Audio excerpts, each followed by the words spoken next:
Devondre didn't practice.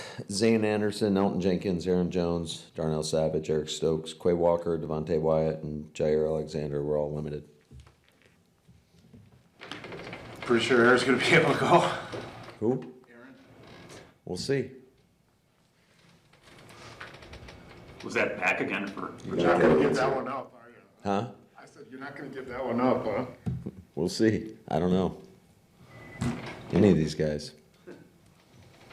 Now, what's your plan with Eric? Like, what are you thinking in terms of, is he close enough that you can activate him, maybe you don't play him, or what are you kind of thinking there? We'll see. We're going to let him go through practice, and if obviously he wants to be out there, we'd love to get him back out there. He hasn't had many practices under his belt, but I think what he has done, he's looked good. It's just how he's feeling. Come Friday, Saturday, we'll check back in with him and just see where he's at. So whenever that time comes, Matt, how do you incorporate him back into defense? He's a former first-round pick. I'm sure you'd like to play him, but there's no reason to bench your guys who are playing either. So what do you do there? Yeah, that's always that's usually something that kind of works itself out. But certainly, you can never have enough great corners, and we'll acclimate him back in there. I would say carefully. It's not going to be like you go from not playing for over a year to you're playing every snap in a game. So we'll have a plan for that. We do have a plan for that. Can you just play him on special teams? Would you do that to a guy coming back? Is that too violent? That is potentially that could be a potential solution. Is Russell playing kind of adapted to what Sean likes to do, or have you seen that Peyton's kind of tailored things to what Russell likes to do? That's a great question. That's probably a better question for them. You notice any changes in the way he's playing? No, I think he's always been a guy that, you have to defend to the echo of the whistle. He can make. There was a screenplay versus, I want to say, the Jets. They ran a little swing screen and the DN peeled, and next thing you know, he takes off and scrambles for like 30 yards, and that's always been his game. I think we're seeing that a little bit more this year than maybe a year ago. Just his ability to get loose and use his legs and make those off-schedule plays. We watched a bunch of them as a team, and that's always been one of the things that you have to combat when you're playing a guy of his caliber. Is he is very good when the play's not there in rhythm. He's good when the play's there in rhythm, but you better plaster on the back end and continue to have a relentless pursuit of him. Otherwise, he can make it look silly. How's Judy doing? Is that the number one guy your secondary has to look for? No, I think they got multiple guys. I think they do a good job of implementing all those guys, but Judy's certainly a guy that's extremely talented. He's got really good run after the catch. So he's a guy that you absolutely have to know where he's at. Hey, Matt, when Rob asked you earlier in the week about, or maybe last week, I can't remember, about Luke Musgrave and his expectations of 40 catches, I'm wondering, when you talk to him or you get a vibe from him, how is he handling the challenge of learning a position that you yourself said is the second hardest to learn as a rookie behind quarterback? I think he's doing a great job. I think every day we go out on that field, there's something that kind of clicks for him. We had a good one today where he's just running a simple over route and just ran it in routes versus air and kind of talked about it after just what I observed. And these guys got to understand, especially in the passing game, I think there's you love it when guys go 100 miles an hour, and that's how Luke attacks everything. Everything is just full speed, but there's also a feel to it in terms of when can you tempo down so you don't run through zones so fast that you end up getting covered up. So I think that is the thing that he's starting to get a better feel for, just through repetition, whether it's practice or in the game.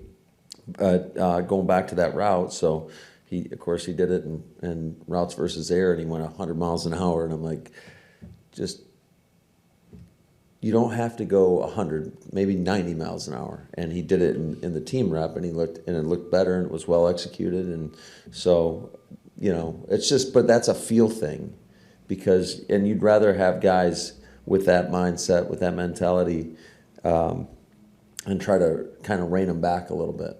I think it was Steno, actually, that Rob asked that question over, right? Yes, correct. I was going to say I had no idea what you're talking about. It's not the first time that's happened to me. Get your facts right.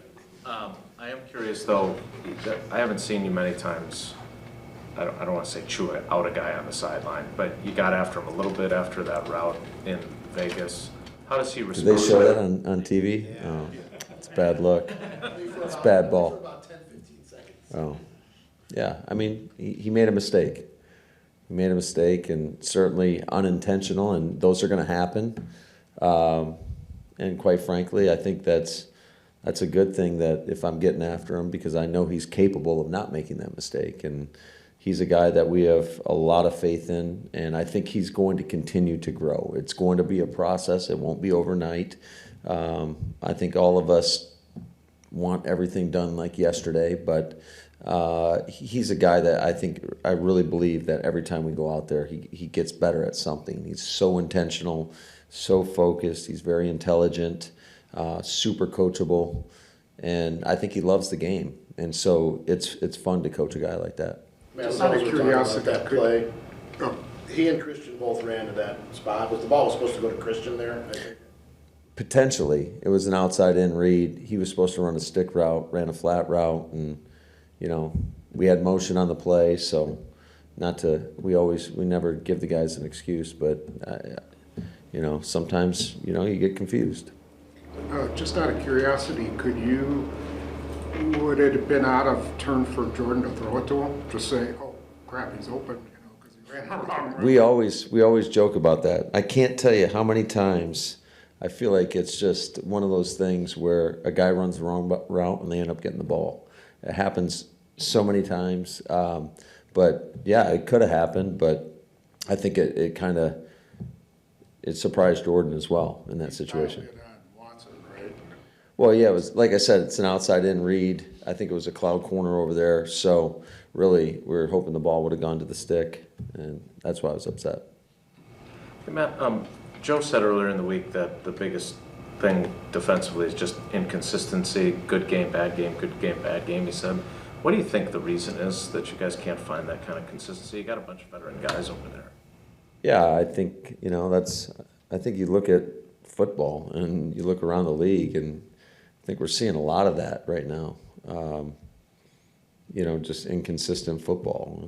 And I think that's just one of those deals. It's still relatively, I guess, early. And the thing is, you just got to make sure that you learn from your mistakes and you're not repeating them. I think that's how you grow as a team. And so hopefully we've gotten all the mistakes out of us and we're growing. And I know that obviously it's an imperfect game, and that's why I think that it's so imperative that when things aren't perfect, how do you make up for that? And you make up for that with just playing with a relentless effort, everybody playing as one. We assume McDuffie's probably got to play again. How have you thought he's growing here? Even he's got quite a bit of snaps here to start the season. Yeah, I think he's done an outstanding job in whatever role we've given him, whether it was on defense or on teams. He just brings a great play style. He is very, tenacious in his play style, and he's gonna hit you. I think he's done a great job just knowing what to do and doing it very, very fast. Have you expanded or thought about expanding what Jordan can do at the line of scrimmage in terms of checking to more than just one play or whatever? Has that changed since the beginning, or do you intend to do that at some point? I think that's just a natural progression as we go. And it's not like he hasn't done it this year, and certainly he's got full reign over the protections. We try to take most of it, just the system, most of it out of his hands so he can go out and play quarterback and not have to worry about trying to get into the perfect play. We try to set that up, whether it be either having an all-purpose play where, hey, no matter what the look, you have an answer, or if you have a can to a play. To if you get one look, you're doing this, or you get another look, you're doing the other play. So we try to take most of that out of his hands in terms of.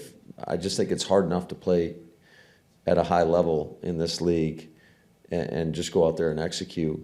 And especially when you got a bunch of youth around him, it just adds another layer to that. So I think as we progress throughout the course of the year, I think that is something that kind of just naturally occurs. That was Jair. He was not on the injury report yesterday. Was he able to make it through practice today or no? He was limited. Back to Spoon's question. On the one completion to Rome, that looked like a run solution. I don't recall that you've had a lot of those this year. You had like a million of them in the past. Was that something part of Jordan having a little bit more latitude there, or am I just totally off base here?